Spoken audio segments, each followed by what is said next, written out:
Hello, everyone. My name is Bartosz Nowosielski, and with Aleksandra Sasińska, we are product managers at Miquido, a full-service software development company. And it's my pleasure to welcome you to the first edition of the Innovation Wave Entertainment webinar. Firstly, we have some important news to share. Yeah. Innovation Waves Entertainment. It's a new series of webinars organized by us, so Miquido team. And as the music and entertainment industry is changing rapidly, we decided to discuss these new opportunities and challenges of the sector during the events. And we'll bring together a lineup of expert speakers from the music and entertainment business to share their knowledge and insights with all of you, dear participants. And today we are going to discuss generative AI and how it can accelerate music business. So, anytime during the webinar, you can type the questions on the chat, and we'll gather all of them for the Q&A session, which will be the last part of our meeting today. And now it's time to introduce our expert speaker, Pete Downton. Is a respected music and tech executive with a strong background in the digital transformation. He played a key role in the Warner Music Group shift to digital, working with industry giants like Apple, YouTube, and Spotify. As the deputy CEO of 70 Digital, he led the company to go public and secured high-profile clients like TikTok and the Universal Music Group. Today, Pete focuses on the growing Miquido, an innovative AI-enabled software company globally. He is also chairs Gixon and holds board positions at the Centralized Me and Medi Music. Pete, welcome. Thank you, Bartosz. And it's wonderful to be here and joining the very first one of these events. And it's even better that we're talking about a subject that we can claim to be experts in for a moment, because everyone is learning every day when it comes to a topic of generative AI. So great to be here. Great. Warm welcome again. Since we have only 1 hour, I'll go straight to the points and ask you, Bartek, what is generative AI and how is it different from AI itself? Yes, so first things first, so just briefly introduce you to the topic. So the artificial intelligence refers to the field of creating machines that can perform tasks requiring human-like intelligence. And generative AI, it's a kind of subset of AI focused on the producing new content using models capable of creating realistic data, such as images, text, and more, based on existing examples. So generative AI is just a simple words, is a specific application with the broader landscape of AI technologies. Okay, sounds difficult. And Pete, how would you define the music industry today, so we can then merge two topics together? Okay. Well, on this occasion, I'm playing the role of recovering record company executive. So what I'm going to try and do is give a summary of the industry from that perspective. And I think I'd start by saying that when you think about the music industry, you really have to break it down into a number of different constituencies. When I talk about the music industry, I think about creators and the music they create. I think about the infrastructure that's necessary for them to reach audiences today. And I think about the business models that support that. And I'm thinking about the fans, how fans are accessing music. And so I'll spend a couple of minutes just explaining the structure as it is today, because I think that's important as a reference point. I don't want to spend too much time talking about history, but if you think about when technology hit the music industry in the late 90s, early noughties, the industry responded in a certain way. We were back in the days of Web 1, we were back in the days of low bandwidth, and the industry really struggled and wrestled with the challenge to maintain the status quo, to keep the business alive as this huge technology change was happening to the industry. And consequently, most of the models around distribution and consumption today are still really born out of that period. And so the way I would describe it is, different from industries that really started to grow around the late noughties, the 2008, 2009, that had the benefit of cloud infrastructure and technologies that allowed far more agile ways to distribute their products and services. And I think that's really well exemplified by something like the fintech industry, that in 2008 went through started a decade of innovation where, using cloud infrastructure and APIs, suddenly consumers started to see the emergence of fintech businesses, challenger banks. I think there were 5 in the UK in 6 years, which is more than we'd had in 600 years. I think what's really interesting is that the music industry is now starting to have the opportunity to innovate in a similar way. And so when I think about distribution today, we think about music being, 10 million creators who are kind of releasing music across all the streaming services. We think about maybe 250,000 to 300,000 creators actually making a living from music. And we think about maybe 1,500 to 1,000 superstars globally. Since that first launch of streaming services in 2000, to digital service in 2003, we've gone from 200,000 songs on iTunes to 100 million songs available today, spurred largely by this kind of first wave of AI that has really already started to define music and music distribution. And we also look at the economics of the industry, about $85 billion industry across live and recorded music and publishing, split about 50-50. So we've seen huge growth in the last decade. However, we still see that the growth is kind of dominated by these centralized platforms, these big Uber players in the marketplace. And so I think when we look at the industry today, we see the end of this kind of first wave of digital innovation. And I think we're starting to see shifts and changes as a result of AI already out there, but I think we're going to see that accelerated. Yeah, so since we have many of the creators today with us, my next question will be, when it comes to the music creation, are there any tools already leading to explosion of creativity? I remember that before our today's webinar, you mentioned Boomi or Master Channel. And can you see some potential risks and maybe chances in using solutions like this? I mean, just from a music perspective, we've already seen, so Boom is a great example, a single platform that makes the process of creating music far more accessible to those who have got an inclination and some talent globally. And so it's funny when there's a lot of discussion within the music industry about the fact that there are 10 million people creating music, and that is seen as being a huge number compared to what historically has been the case. But the CEO and founder of Boomi in a recent interview was saying he thinks that's a tiny number. His perspective was there are 8 billion people on the planet, and if you think only 10 million have got a story to tell and a song to deliver to the world, you're dramatically underestimating the level of creativity in society. And I think he has a point. And so I think already we've seen this explosion. So one platform representing 14% of all the music commercially available in the world is quite an astonishing development in a relatively short space of time since 2019. However, the next wave of creativity, I think, is going to be supercharged with these new tools, and particularly generative AI. So I think it goes without saying that when creators create, they deserve to be compensated for their work, and they need to be credited for the work. So there are a whole series of conversations and issues around copyright and about how we make sure that creators are rewarded for the use of their works in some of these large language models. Fortunately, today isn't a legal call, and so I'm going to leave that to others and other calls to discuss, but I think it's a given that we need to always be mindful of that and the way that this technology is leveraged.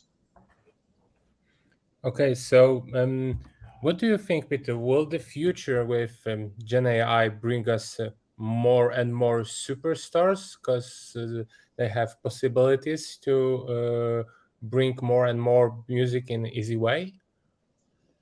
I mean, it's interesting. I think, on one side, I look at this kind of 10 million people releasing music onto a service, and you see very low activity for the majority of those new people coming into the market. So this kind of 250,000, 300,000 professional creators are still dominating the revenue streams. But underneath that, you start to see this kind of hyper-local trend happening. And so you see, I mean, just this week, artists from India, artists from Africa are starting to really take center stage when it comes to global reach.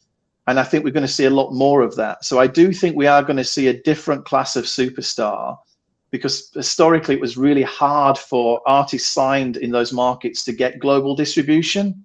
However, I think at another side of this, we need to think about ways for artists and creators who've got smaller opportunities in terms of reach to better monetize and to build deeper engagement strategies with their local audiences and to build sustainable livings in a different way. So I think yes to more global superstars. I think where they come from is going to be interesting to see that, how that evolves and how that marries and matches with the technologies. But I do think that really, you know, hyper-local artists are going to really set the standard, and they're really going to drive a lot of the innovation when it comes to the use of these technologies. Okay, it touches the topic of the music distribution, which is currently very centralized. So most of the market is taken by a few big players, as you mentioned also. And such market consolidation often results in a lack of a need and lack of a push for innovation.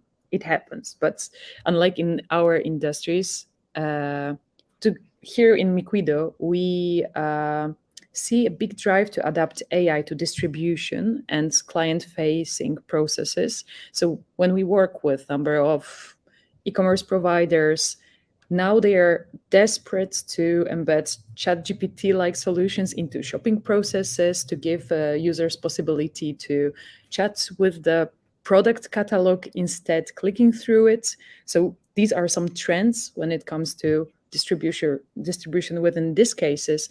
And do you think that such experience is something we can expect only in music? Would you elaborate on that? What are your thoughts when it comes to music distribution in? Well, I think I mean, music distribution as it stands today is a function of the business model that I was talking about earlier, where you have a handful of huge global distributors, a handful of huge global services, and that's true in the live industry as well. So for me, when I think about the music industry, you have to think the two side by side. And so on one level, as the creativity changes, as tools change the art of the possible in terms of the kinds of experiences that creators can deliver, I think that also creates a demand for and a need for distribution to evolve really quite rapidly relative to historic terms, to trying to support those opportunities. So the real challenge for the music industry right now is that it began life as a wholesale business, and it's continued to be and act like a wholesale business.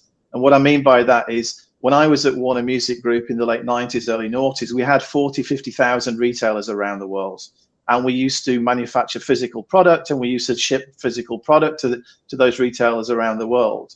And that really meant that for efficiency's sake, we had to focus on very streamlined operations that made sure that we knew what we were delivering, how much it cost to produce, and how much it would retail for. So we, to a large degree, let retailers decide what the price should be, really have a big role in determining what the product should look like. Whereas we now live in a world where we can reach audiences globally. And so that already means that we have a bigger role. Anyone who's helping support artists to build audiences has a bigger role in understanding consumer demand, and really can play a much bigger role when it comes to consumer experiences. But to do that, you need data. And so by becoming a wholesale industry and sticking with the knitting, what's really happened is that a lot of the companies that represent the most successful artists in the world don't really have that touch point with the consumer, don't have the data that's necessary to inform those decisions and to play a role as a trusted advisor to those artists. And I think that's where I see a great potential for those companies to start to leverage some of the tools that we've already seen in industries like the fintech industry. So the use of chatbots to be able to facilitate feedback loops with consumers. And if you think about generative AI, it allows you to do that at far greater scale than would have been previously the case. So the risk reward equation when it comes to determining whether or not you want to go direct to the consumer has changed quite significantly in two ways. One is it's a lot more cost effective to manage those mass relationships with audiences, to collect the data, to use generative AI to help you make sense of the data, to analyze it, at least at a very simple, basic level, at an entry level. And you can do that in a really cost-effective way.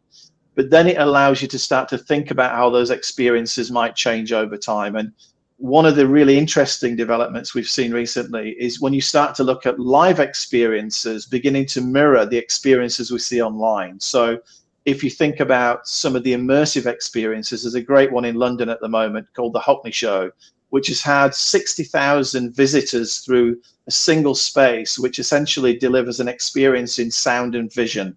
In the case of the Hockney Show, the first one they've launched, that's really about telling the story of an artist and how that artist has evolved over time and how they've used painting and photography to tell the stories that they want to tell. Now, if you think about that in the music world, there's no reason that an artist couldn't use a similar space to deliver multimedia experiences to similarly large audiences. So 60,000 visitors a month, I mean, that's a great business opportunity, but it's also an opportunity for the artist to express themselves in a way that would previously have required huge investment in the physical part of the delivery.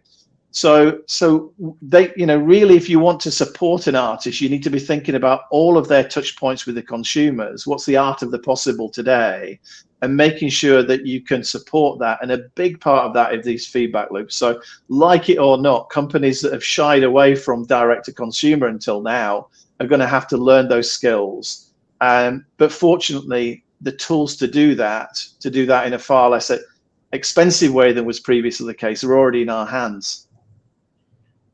Okay, so I can assume that AI somehow can improve the end user experience, but what do you think, Pete? Will AI accelerate the centralization in the music industry? Can generative AI contribute to streaming line revenue streams for artists?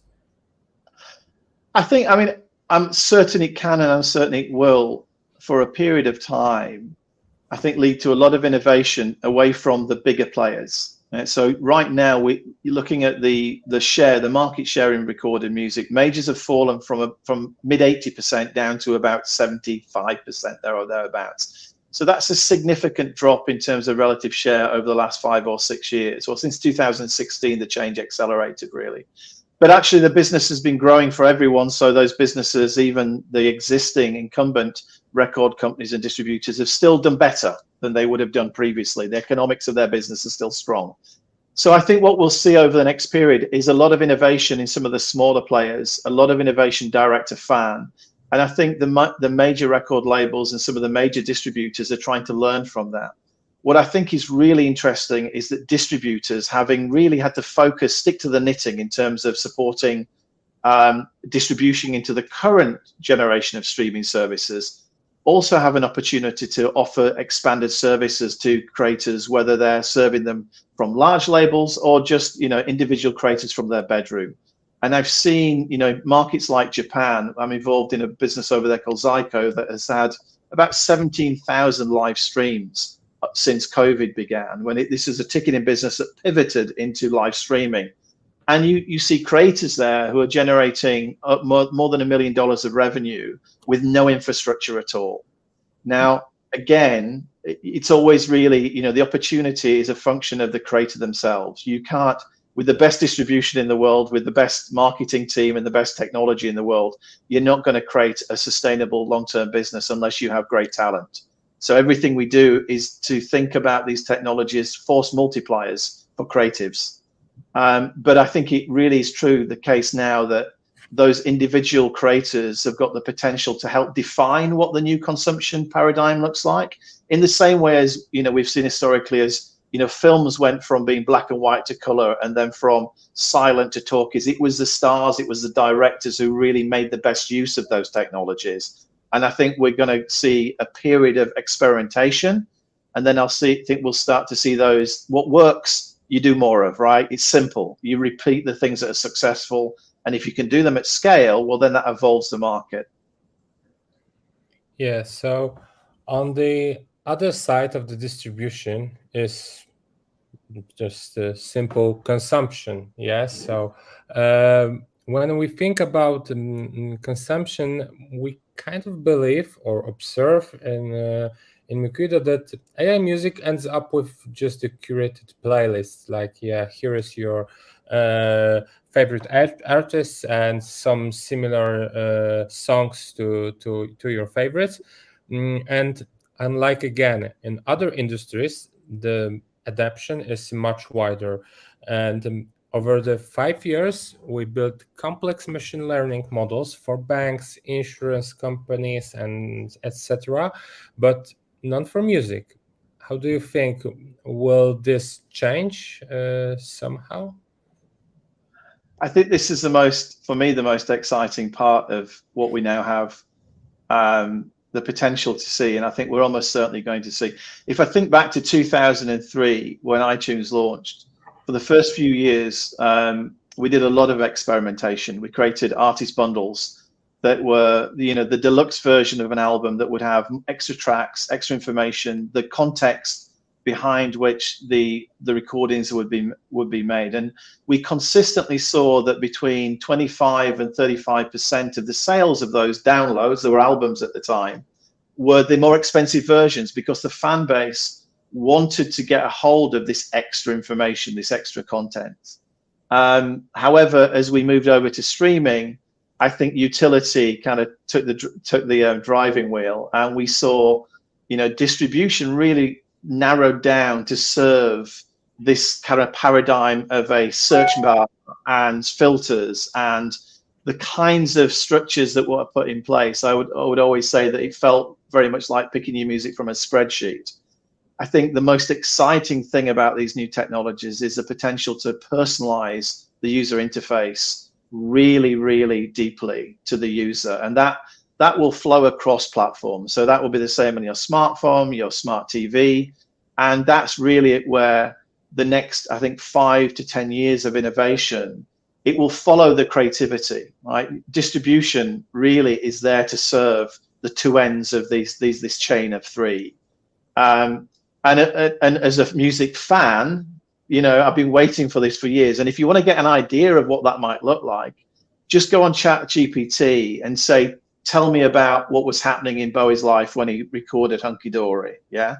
And you start to see the kind of core of what's necessary to build more dynamic experiences, richer experiences. And so, yes, new artists will create new bespoke content using the tools that they have in their hands, but there's also a huge potential to deliver richer experiences based on what already exists just by curating that content and delivering it in a way that's appropriate for fans. So that, for me, is, I've stuck around for 25 years in this industry because I wanted to get to the point where I could go deeper into these experiences. And I now know, as a keen amateur when it comes to technology, that there's no excuse for us not serving fans in that way. And there's going to be less restrictions on creators who want to innovate. Okay, so that was a little bit also of your perspective and a dream of the future. You would have this bonus tracks, but with the help of AI, maybe somehow, because and we've already seen that what can be done. If you look at DJs like Alan Walker, the global fan base he's built by really understanding his community, by co-creating with his core fan base and then making that available to a wider network. If you look at what some artists have already done over the last 4 or 5 years using Discord to build communities, all of these things, the pieces are there, right? A lot of behaviors we've already seen. And for me, you experience, you repeat, and then you're into a space where social copying allows you to take good experiences to much greater audiences. So yeah, I really think we're at the start of, for me, the most exciting period in innovation in this industry. So do you think the GenAI can have somehow have bigger impact on the relationship between the artists and their fans? Because you mentioned that before, but if you can tell us something more about how, okay, Discord, okay, some generating content for Discord, but do you know any other tools that helps enhance this relationship? Because when I read the materials and the reports, some artists told that they have poor relationship between them and their fans, because this is only through the performances, but during the concerts, but there is the lack of like, you know, some kind of face-to-face contact. So will I bring a revolution to this sport also? What do you think? I think it certainly has the potential to do that. I think the you know, if you look at the shape of the music industry, and we talked about the different participants in it, truthfully, the creators themselves have always run the music industry. They've just been really busy making music, and therefore they were never really able to influence the distribution networks and mechanisms in a way that enhance their relationships with their fans. They've always been very much, you know, try to do that on the edges. Whereas now you start to look at the way that companies, people like EA and others in the gaming world, are innovating using some of these tools to manage things like toxicity in networks, to make it possible to engage with your fan base without having to hire a team of 50 people to manage the complexity of that. And so suddenly these smaller management companies, smaller record labels, artists themselves are able to step into this world where they can manage direct conversations with their audiences and create feedback loops that previously would have been really, really quite difficult to support financially, or to manage in a practical sense. And so there's a graveyard of direct-to-consumer businesses that have been built up over the last 20 years, because what you tended to see was there was little peaks of interest in direct-to-fan activities, but then the reality of a cycle of recording, releasing, and touring meant that successful artists got pulled into this kind of conveyor belt in many ways. And so they were able to innovate because they had the capacity to do that, and the influence, but that didn't really filter down the system. I think now this next wave of innovation is going to be top down and bottom up simultaneously. So suddenly we'll start to see what those models are. Anyone who says they know what they look like, I think, are probably a little bit too sure of their own opinions, because we're all watching, we're all learning. But certainly the tools exist now to facilitate those relationships in a way that wasn't possible previously. From the other perspective, because right now it just popped into my head, from the perspective of the creator, when she is facing blank page syndrome, and sometimes maybe he has no contact with the end users or the listeners, fans. Do you think that some AI-powered tools can help overcoming these creative blocks? Because that was something I wanted to ask before when we were talking about creativity, but I think that all comes into this kind of the art of the possible, really. I have a lot of friends who make music and make music. Some make music for half a dozen friends and family. Some are making music for huge audiences, and all of them in common are saying to me that they're using these tools to spend more of their time really creating. So artists who used to spend a number of weeks getting themselves to the point where they were really, you know, finessing a recording, a track, a song, are getting there faster because they can use these tools to automate some of the things that were quite manual in the recording process. Others, you know, very much, if you look at songwriting, how it evolves in an artist's career, there are different periods when they have a story to tell, something to say, and I think these are things that can help stimulate that creative process for those who necessarily don't have the same experiences to draw upon. Because I think everyone, we're all social beings. I mean, you know, fundamentally, these technologies are force multipliers. It's about supporting human creativity. And at the end of the day, you still need the human. But if you can provide support for that human to be more creative, to be more productive, particularly if you think about the idea of moving from audio to audio visual. The visual aspects have been really diminished in the industry over the last 20 years as we've moved to this kind of more utility distribution model. And so the cost and the skills required to make videos or to make imagery that sits alongside the words, these are massive benefits for artists. About 30% of all music consumption, share of ear, comes from video related services, about 20% from YouTube, and about 10% from things like TikTok, and that's growing. So if you can give someone the tools that helps them create a visual component while they're doing the recording, that's a massive asset. That's a massive resource for them. And it helps stimulate their creativity. But it also, the tools to collaborate around those things now exist. And through COVID, what we saw was artists changed the way that they recorded. Even the ones who were in the studio were using these tools to bring other people into the recording sessions, because it was no longer necessary for everyone to travel to a city and to use an expensive studio at the same time. So I think, the tools will be used by creators, and that will shape the way those tools evolve. That makes sense. I was also thinking about these two streams of inspiration. So one is the direct feedback from the fans, and the other might be this, I don't know, maybe not surprise factor, but something generated. So the artist can agree or not to something, create like some prompts from artificial intelligence. And it's much different than this dialogue with fans. And I think it's important to recognize that artists create differently, right? So if I think about my experience, Warner Music has an artist who is one of the most creative individuals on the face of the planet, Enya, who works very closely with Nicky Raya, manager, who's also a part of the act. When they create, they go into a castle which has a recording studio, and no one sees them till they're finished, right? There's almost very little, there's very little contribution from external people when it comes to the A&R process. Others need people around them. They seek out inspiration from others around them.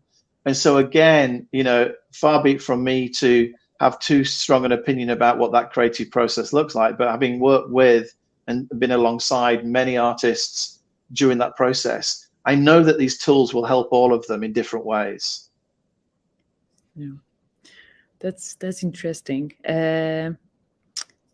And now changing the topic slightly, because we are here also to talk about the business side of this music business.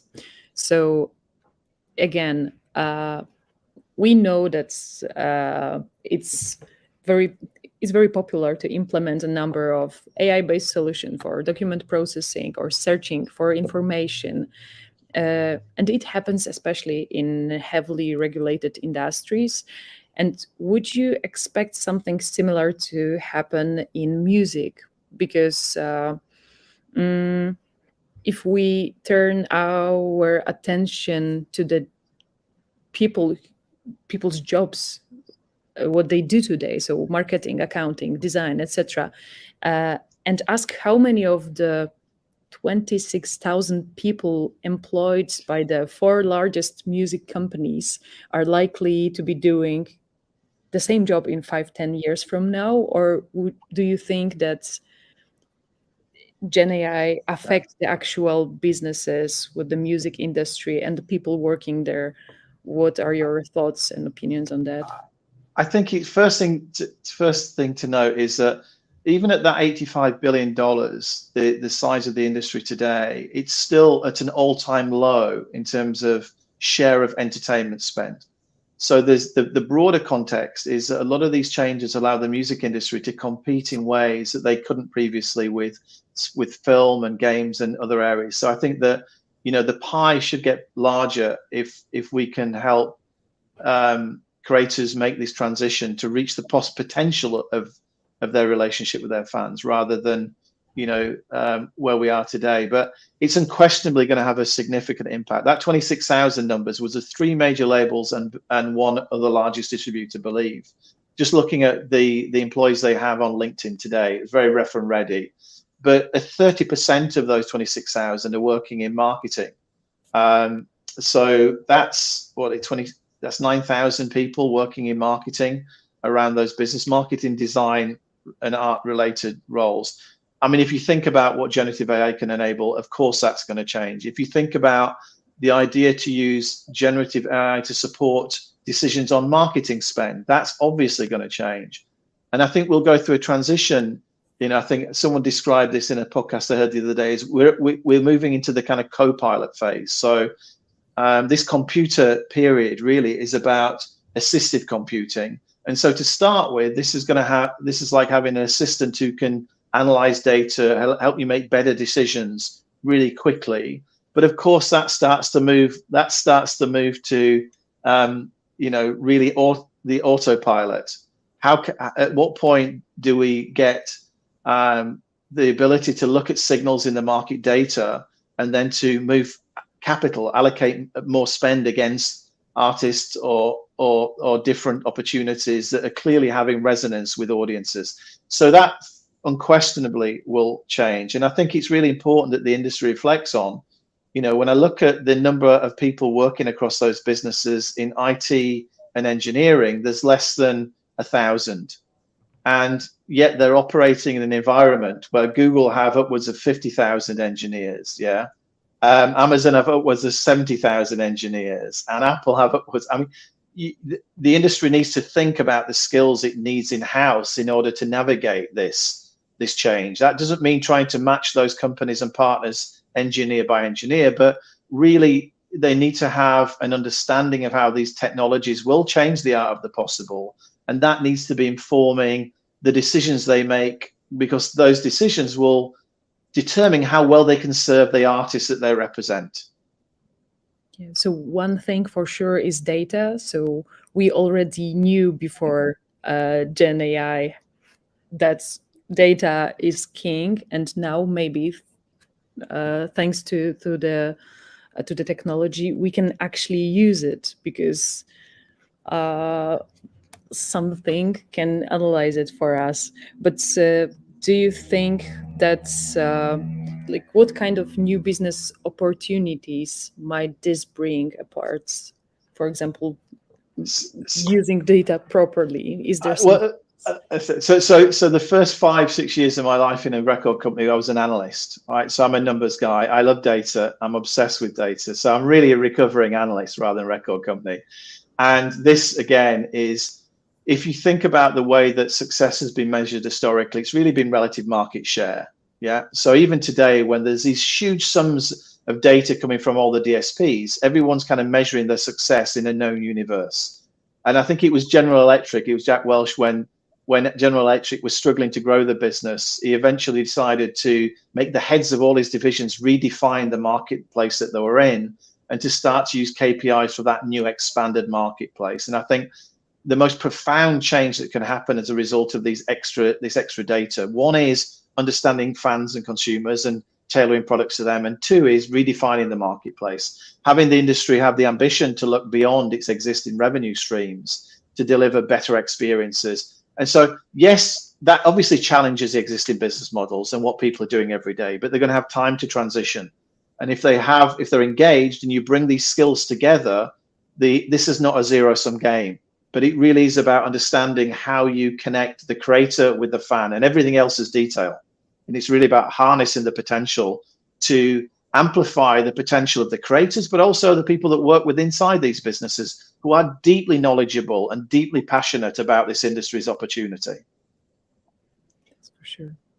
I really love to listen to you, Pete, but you already know. But you already know that. But I have to create here some conclusion after our webinars. So, in the end, I would like to end up with our webinar with 3 learnings, 3 current hypotheses.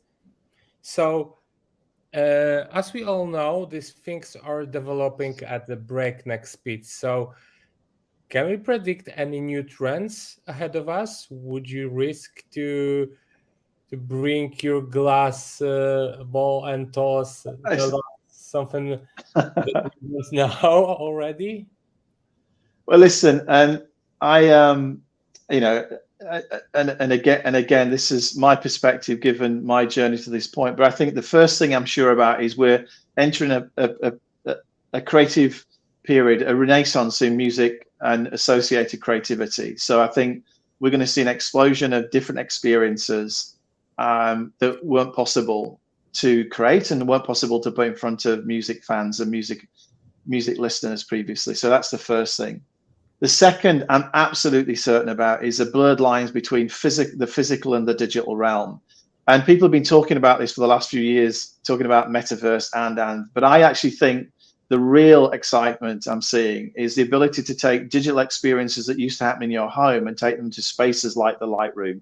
And if you think about the Sphere, the MGM space in Las Vegas, this huge venue, and if you think about the way that Dolby have invested to bring heightened audio-visual experiences into venues, I think actually, for me, being able to get people in rooms, listening to music, having social experiences, and understanding the stories behind artists. So the second one would be the blurred lines between the physical and the digital realms. And the last one is that this will become highly personalized. And so, you know, there's an executive at Universal Music Group who once said in a meeting to me that vinyl's renaissance is evidence of demand without the product. And I've always agreed with that. As much as I love vinyl, the renaissance that we've seen is evidence that these super fans around the world want better experiences. And so I think really being able to understand what motivates a music fan and being able to monetize that in a way that is sustainable, because most artists who are successful do not want to get more money from their core fan base in the middle of a cost of living crisis. What they want to do is they want to have deeper engagement and they want to have a longer relationship with them. So I think that personalization, hyper-personalization is the last of the three. Great. As a music fan, I'm waiting for the third point. Me too. Me too. Yeah, and I can't even imagine its possibilities yet, but I'm waiting for that to explode and be available for us. The clock is ticking, and we are moving to the next part of the webinar, which is the discussion. We already have some questions, but it's a good moment for our participants. You can just ask questions in the chat window, and we'll choose some of them. So right now, a big thank you, Pete, for sharing this perspective on today's music industries and generative AI. And I'm sure that everyone have some ideas on using it already when it comes to music creation or distribution, or for sure we touched also the topic of the data and how it can be analyzed, which is also very important and can influence the success of artists, creators. And we have already some questions on the chat, so let's move to Q&A. And Bartek, would you be that's nice to read the first question? Yeah, you're gonna pick some easy questions, some easy ones. Yes. I take the easiest one for you, no problem. So first question is from Mike, and Mike asking, what's your favorite AI-powered tool at the moment? Which one you use personally for finding inspiration? Oh, for me personally, for finding inspiration, because I'm not making music. I mean, although I'm a very bad drummer and I'm about to become a very bad DJ. I honestly live on Bard and on ChatGPT at least, I'm on there at least 20, 30 times a day, partly because it just acts as a personal assistant that finds information that helps me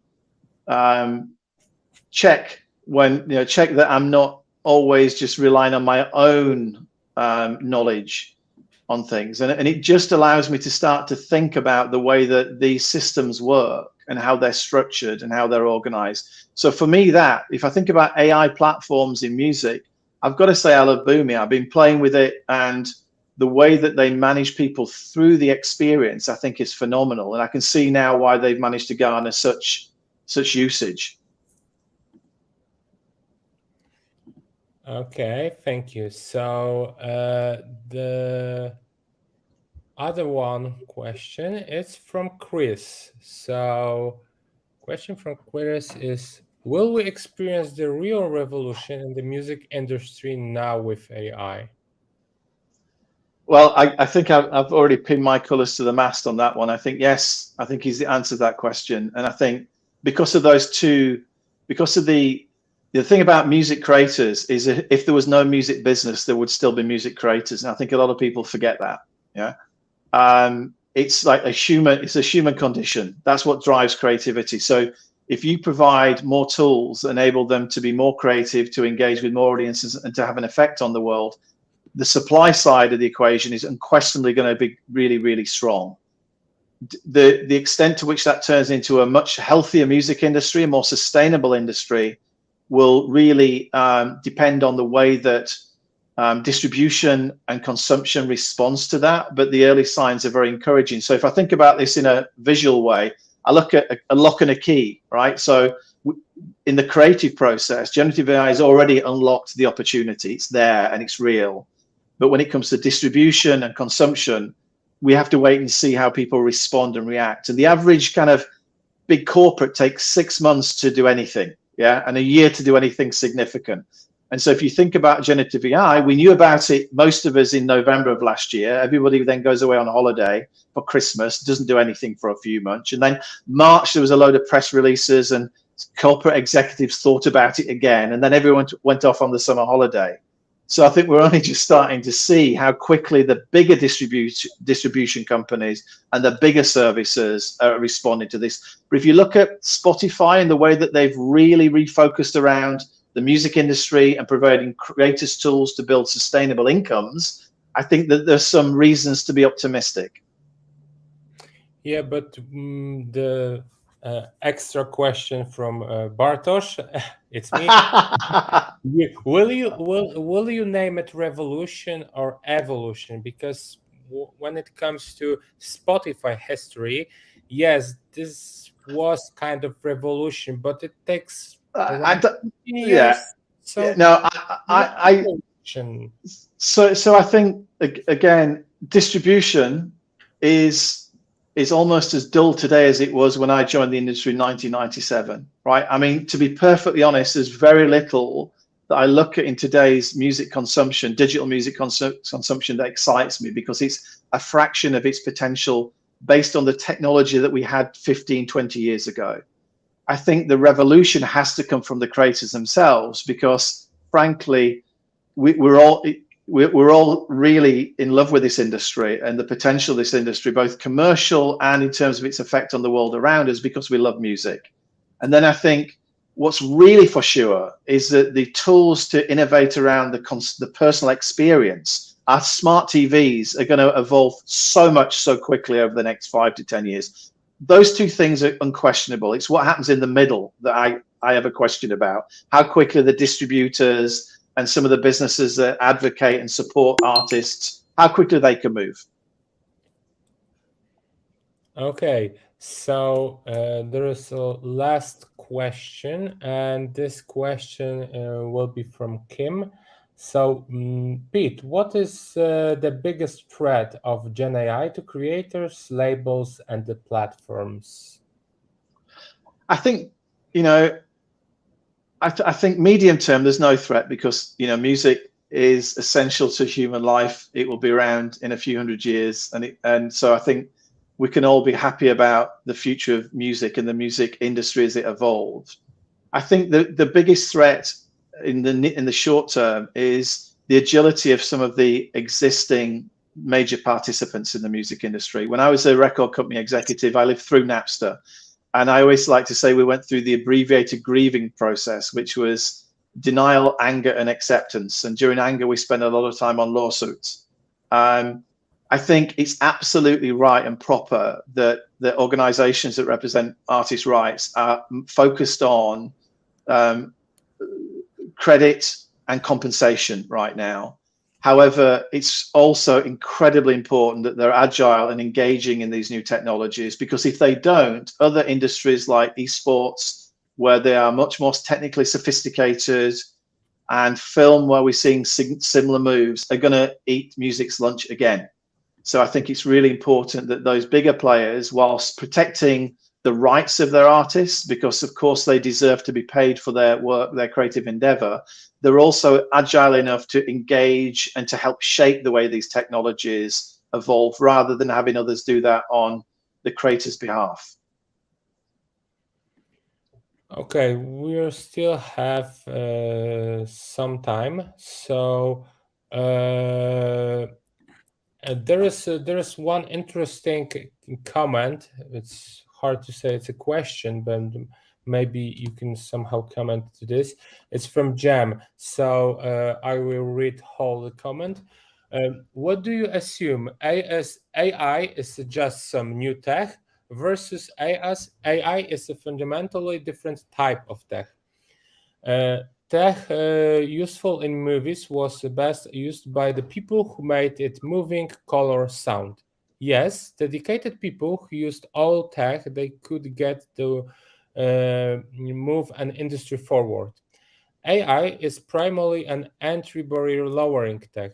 So rather than the most passionate in a field driving its advancement, many enter it to try around, just a hypothesis. So what is your point of view here? I think I'd be interested to get your point on this, Bartosz. But I think for me, we don't really know yet anyone. But if you look at what we can already see these tools enabling us to do, and most of the tools we have in our hands are already a year or so out of date, and some of the things that even I see in some of the work that movie studios and games companies are doing, these are tools that can profoundly change the nature of what's being created by the kind of creators. So I think this is more than an accelerant. And if you think about, I've had said to me a number of times in the last few weeks from some of our colleagues that machine learning has been around a while and everyone's getting excited about this, and I think that's a reasonable point, because we don't really know how generative AI is going to evolve. But if I think about multimodal generative AI, and once you start to combine images, video with text, I think it's hard to conclude with any certainty that this isn't a revolution in terms of the art of the possible, what you're able to do. Anyway, I'm the keen amateur techie, so I'd be interested in your perspective on that one. Okay. Okay, so it's really last question, promise. Very last question, because guys, you're attending, you have wonderful questions, and I see it's quite interesting also for me. So last questions is I assume you're from your old friend Christoph. So the question is yes, since music taste is also often mood dependent, do you see any possibilities that the combination of wearables like Apple Watch recording biodata can and AI can play me more mood appropriate music? So are there any first concrete examples? So listen, I mean, and as Christoph knows, I'm obsessed about this topic. Because I'm involved in digital therapeutics and a number of health-related businesses that are essentially taking digital therapeutics to scale. And the reason I'm so excited about that area is because right now, there are a couple of 100 million people are using music to self-medicate. Yeah, so people are doing more active listening to music at this point than at any point in human history. So whilst people are talking about people not really listening to music because of the TikTok generation and the way that younger consumers are finding music, the truth is something very different from that. People use music to manage their moods, to give themselves a break from daily life. And I think one of the most huge opportunities that the industry has to affect the world positively is to join those things up. And so as things like heart rate variability find their way into our earpods or our headphones or our devices, I think the ability to understand how music can change our physical being, our mental wellness, is just huge. Yeah. And that for me is, that really is the nirvana. And these tools give us everything that's necessary to do that. We've known for years the 25,000 papers written on the efficacy of using music to manage mental well-being over the last 50 years, and barely any of them have been implemented in the real world. So I'm with Christoph on this one. I think he's absolutely right. Okay. Thank you very much, but Well, thank you. unfortunately, we have run out of our time for today. So that's all for now. We hope you enjoy it. If you still have questions about AI or the music industry, you can always find us on the LinkedIn. Just drop us a message and we will get back to you. So, and also remember to follow Miquido on the LinkedIn to stay updated with the latest trends and solutions and everything that will help improve your music business. Yeah, and finally, check your inboxes for the webinar recording because it's going to be there. A lot of knowledge in here. We put everything in 1 hour. That was great. Thank you, Pete, so much. My pleasure. And once again, big thank you to all of you. Stay tuned and see you on the next Innovation Waves Entertainment webinar. Thank you so much. Bye. Thank you. Bye. Bye.